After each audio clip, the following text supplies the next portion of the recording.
his vote earlier on. We like to get the opinion of as many different people as possible. We've brought you experts now, we've brought observers now. We've got Paul Goncharoff, an American businessman in Moscow. He's lived here for a long time. Dare I say, worked here. You don't look that old, sir. Worked here since the 1970s. Yeah. You've seen the comings and goings of this place, the elections that have come and gone. But let's talk from when the Russian Federation was set up and these presidential elections.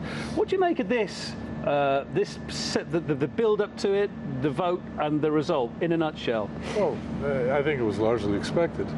But one thing that I haven't heard too much of is that, yes, Putin ran as an independent, but it's also his legacy time. So we're looking forward to, I think, a rather surprising next 6 years, where a lot of what has been built up will be coming together, economically, diplomatically. And I think that Russia will be seen as being defined as a professional player on the global diplomatic stage, rather than something like the reruns from soap operas. Are you expecting any major economic changes if Putin does secure this fourth term? Well, major, that's a loaded word. Economic change, yes. Positive economic change, yes. Within the parameters of the global economic scene. I think that, one can't predict everything, but I think the trend toward de-dollarization will continue, and not just in Russia, but Russia is seen as the flagship of this movement. But you've been doing business here now for decades. Yes. Is this the toughest time since you've been here to do business as a foreign businessman? You get my drift. So many sanctions going on. Russia's heavily under sanction. Relationships are rocky, strained between America and Russia. Don't even talk about Britain at the moment. As a businessman, does it make you frustrated? Are you hoping for better? Well, frustration is people who've been doing business in this market, frustration is the bottom line. So one gets over that. Yeah. And the excitement is that you find ways around it to get to a positive result. That's what business is. Yeah. It's discussion and engagement. Indeed, and stamps and paperwork, as I found out when I've worked for worked here for the last 10 years or so for this Russian company. So are you positive, in a nutshell, because we're going to go to London, get a view from London, then come back to you if we may. But this is good news as far as Russia's concerned, and it's good news for Putin tonight. A better mandate than maybe you could have hoped for. Yeah, it's a clear mandate. And that is, I guess, in the national interest, and that's Putin's job. And that's his desire, to do what is in the national interest of his sovereign country, Russia. Paul, if you could stay with us, although it's bitterly cold here tonight, we'll come back to you for a little bit more of your insight in a minute, if you would. We're talking about relations with Britain just now. Well, we're going to go there. With the vote still being counted, what we know so far is that the turnout appears to be higher than expected. We'll go to London in just a second. Vladimir Putin's campaign chief told us that this boost is down to the UK, is the twist here, and its reaction to the Skripal poisoning case. Our correspondent in London, Polly Boyke, are you with me now, yeah? Has the details on this and making the connection as to why this awful thing, the rights or wrongs, whoever's behind it or not, of the Skripal case, has had a knock-on effect here with these elections now and the turnout tonight. The turnout is 8 to 10% higher than we expected, thanks to Great Britain. Another time they didn't take into account the Russian mentality. We were pressured, and it became time to mobilize. Every time Russia's indiscriminately and unfoundedly blamed, the one thing Russians do is unite around its center of power. That's why, thanks to Britain, it contributed to a turnout we didn't even dream of. There hasn't been that much talk about it, to be honest, because it's been overshadowed by an altogether more dramatic affair, the Skripal poisoning and the high tensions and now the diplomatic standoff between the UK and Russia. And just what Vladimir Putin's campaign manager was saying there is that may have galvanized the vote in Russia. Well, it looks like it may have galvanized the vote here in London as well. There's a huge Russian population in London, and the turnout at the Russian embassy, where you could cast your ballot, was also much higher than usual. There were queues of up to 1 hour for Russians here to cast their ballot, around 200 to 300 people, according to some estimates, lining up on the pavement outside the Russian embassy, just waiting to get in and cast their vote. and that enthusiasm could have something to do with the way that this Skripal poisoning has been covered here. It's been weighing heavily on the minds of members of the Russian community. In the run-up to the vote, they've been talking about it a lot. There was also a protest outside the embassy. The exiled businessman and fierce Putin critic Yevgeny Chichvarkin, he was out there greeting those keen to cast their ballot with banners, anti-Putin banners.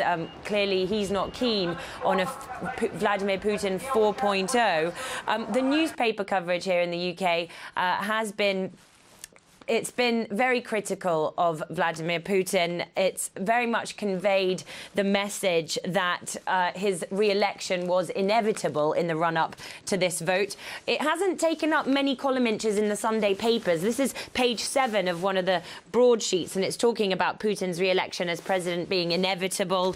There's another one here, also page 7, talking about the Russian state mobilizing to ensure a huge win for Putin. So a lot of articles now talking about there being pressure exerted on the people of Russia to vote because Vladimir Putin needed a high turnout in order to ensure legitimacy for this presidency to look legitimate. But really, most of the papers have been focusing on this. You've got something like this: May stands up to Putin. The diplomatic fallout, the tensions over the Skripal poisoning, and all the sorts of perceived threats coming from Russia as a result. You can see caricatures up on your screen of the way that Vladimir Putin has been presented in the press here, really quite vilified almost unanimously here. And this kind of new Cold War rhetoric over the spy poisoning may have galvanized the people, or the Russians in London, to go out and cast that vote. Okay, Polly Boyko there. Well, let's get back to our guest, Paul Goncharoff, American businessman in Moscow, who's been working here in Moscow since the, here in Russia since the late 70s. Picking up on one of the biggest stories between Russia and the UK right now, the Skripal poisoning case. Interesting how Putin's HQ spokesperson said that this actual huge scandal in the UK has worked in President Putin's favour, because more people seem to have gone to vote for him off the back of this scandal. What do you make of that? Well, yeah, scandal, no scandal. Look, Russia, the perception of Russians towards any accusations, especially without proof, it's an attack against Russia, against reputation. And I think many Russians think it's highly unlikely that this was a state-sponsored or state-approved action. Look, something tragic happened. A man was attacked, his daughter was attacked, but to say right off the bat, this is Putin's fault, or the Kremlin, or Russia, or Cameroon, or whoever, look, investigations have to be made. That hasn't been done. There's protocols in place that are internationally approved that haven't been followed. So I would be also a little upset. And the benefit of hindsight and working somewhere for a long time, as you have done, and so you're from the States, you've just been describing to us, we were in that report there from Polly, what you've done over the years here. You've worked with so many Russian companies. You know how Russians tick, giving ultimatums, making unfair accusations. They're a proud nation, proud people. It's the wrong way to go about it. If you were in charge of the Foreign Office there in Britain, what would you be saying in a nutshell for dealing with Russia? Well, I think that the Foreign Office should review what diplomacy means. Because in business, I think business is the original diplomacy. Barter, trade. And diplomacy is supposed to be refined. And there are rules to the game, protocols and procedures. And there's a professionalism that has to be followed. I mean, maybe a daft question, but back to the business thing. It was a daft question because you've been here so long.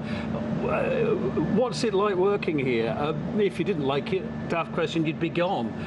You've spent a career here, Nayon, working in Russia as an expat, if you like, although I suppose you don't consider yourself an expat anymore. Oh, I am. But as an expat, yeah. What's, again, in a nutshell, what's it like here working as a business person?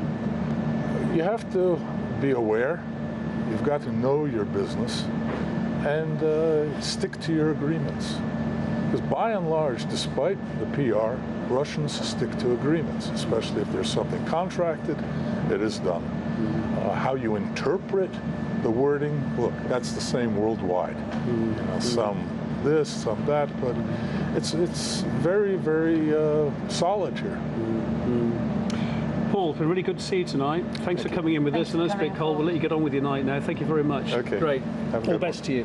Paul Goncharoff, businessman, from New York City originally, but I spent the last 3 decades here. Have a good one. Incredible. Now,